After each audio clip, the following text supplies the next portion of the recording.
এখন আমরা এখানে একটু পরে শুরু করি।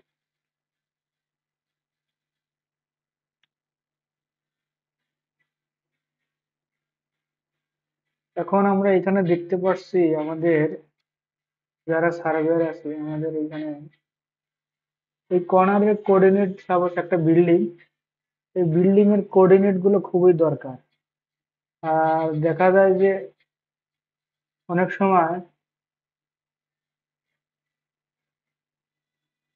আমাদের অটো লিস্ট না থাকার কারণে এই কোঅর্ডিনেট গুলো বের করতে পারি না, এক্স ওয়াই। কারণ তার জন্য আমাদের যদি কোনো লিস্ট না থাকে তাহলে আমাদের করণীয় কি? এখানে আইডি কমান দিলাম, এখানে আমাদের ভ্যালু দেখতেছি এক্স 10,000 এবং ওয়াই হচ্ছে 11,000। কিন্তু এইভাবে প্রত্যেকটা কর্নার দেখলে তো আর হবে না। আইডি কমান দিলাম আমি আবার এখানে, এই কর্নারে দেখলাম যে এখানে 1,000 10,017 এরকম। এভাবে তো হয় না, তো আমাদের কি করা দরকার? যারা আমরা জানি না তাদের জন্য অবশ্যই হেল্পফুল এল ই ইন্টার। এরপরে তুমি এই পয়েন্টের মাঝখানে ধরবো, ধরার পর আমি লাইন টানবো দিকে, এখান থেকে এখানে আসলাম লাইন টানার। তারপরে আমি এইখানে টানার পর এইখানে টেক্সটের জন্য চলে আসছে, আমি এটা টেনে বড় বড় করে দেবো। কন্ট্রোল এফ প্রেস করব। এখানে অনেকগুলো ওয়ার্ডস এখানে আমরা দেখতেছি, এই ওয়ার্ডস এর এইখানে আমরা অবজেক্ট সিলেক্ট করব। সিলেক্ট করার পর এখানে আবার নিচে অবজেক্ট আছে সেটাও সিলেক্ট করে দেবো। সিলেক্ট করার পর এখানে এইখানে যে সবুজ চিহ্ন সেখানে আমরা একটা ক্লিক করব। এবার আমাদের এই পয়েন্টে একটা ক্লিক করব।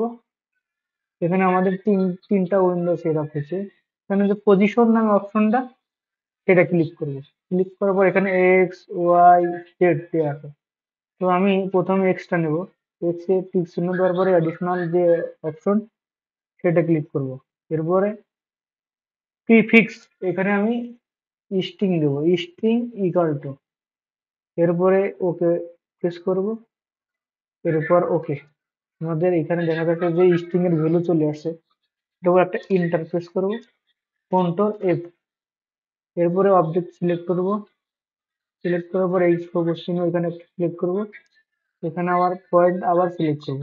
এখানে যে পজিশন, এই যে পজিশন পয়েন্টের এখানে এই পজিশন সিলেক্ট করব। এবার এক্স তো আমরা আগে করেছি, এবার আমাদের করার দরকার নর্থিং এর জন্য ওয়াই সিলেক্ট করব এবং এক্স কে আনসিলেক্ট করে দেবো। এরপর এডিশনাল, এরপর দিতে হবে আমাদের যেহেতু নট নট ইকাল টু। এরপরে ওকে প্রেস করব। এরপর আমি ওকে দেবো। এখানে দেখা গেল যে আমাদের নর্থের মান চলে আসছে। তো এখন এখানে আমি এটাকে কালার চেঞ্জ করে দিতে পারি। আমাদের যেটা মন চাই সেই কালার এখানে দিতে পারি, সেটা পরে করবো। এখন আমাদের অন্য অন্য যে কর্নার গুলো, এই কর্নার গুলো কোঅর্ডিনেট দরকার। দেখা গেল আবার এখান থেকে সেন্টারের কোঅর্ডিনেট দরকার হতে পারে। আমাদের যেখানে কোঅর্ডিনেট দরকার সে আপাতত 4 কর্নার দেখাচ্ছি। আমাদের এটা সিলেক্ট করব, এটা সিলেক্ট করব, এটাও সিলেক্ট করব। এরপরে সি পি দিয়ে পি ইন্টার। এরপরে আমি এইখানে ধরবো পয়েন্টটা, ধরার পর কোথায় যাব? এই কর্নার পয়েন্টে যাব, দিলাম। এরপরে আমি এই কর্নারে গেলাম। এরপর এই কর্নারে এসে পেস্ট করলাম। পেস্ট করার পর দেখা যাচ্ছে যে আমাদের ভ্যালু প্রথম পয়েন্টের মতোই সব পয়েন্টে সেম দেখাচ্ছে, একই ভ্যালু। এই ভ্যালুটা আমাদের এই নিজ নিজ পয়েন্টের জন্য কি করা দরকার? আর ই কমান্ড দিয়ে ইন্টার।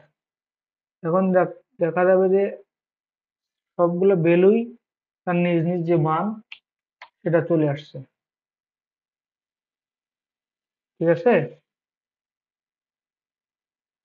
যেমন আমি প্রমাণ করে দেখি, আইডি এন্টার দিয়ে আমি এই পয়েন্টটা সিলেক্ট করে দেখাই।